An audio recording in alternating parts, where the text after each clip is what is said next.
Tu penses que c'est de quelle matière? Moi, je pense que c'est un peu en bois.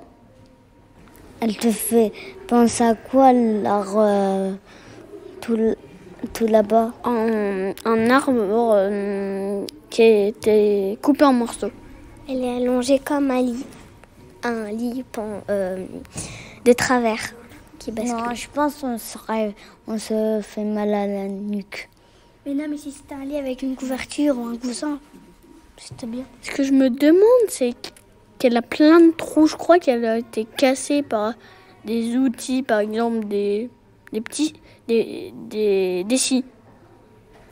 y aurait des endroits où ça piquerait un peu et des endroits où ça serait un peu lisse. Ce serait un peu piqueux. Le lit de bois. Le lit dormeur, c'est comme un arbre, mais c'est fait en pierre.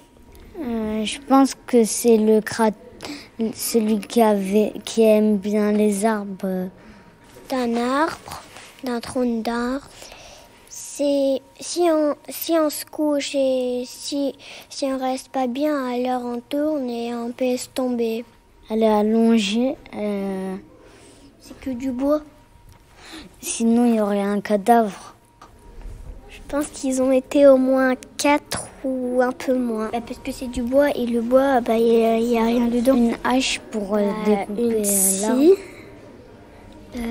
Oui, mais s'il prend une hache découpant, il met un cadavre.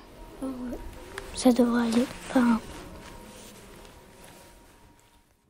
C'était La Vierge au linge mouillé numéro 2, une œuvre de Joseph Beuys réalisée en 1985 à partir d'une première sculpture d'Heinz Baumüller. D'un gigantesque tronc d'arbre, les deux artistes ont obtenu un demi-cylindre massif long de 3 mètres. Ces deux extrémités s'achèvent par des montants verticaux qui forment comme une tête et des pieds.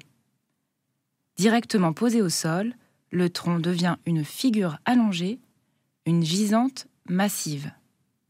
Avec Joseph Beuys, la sculpture revendique des matériaux bruts, authentiques, et revient à une fonction rituelle et votive.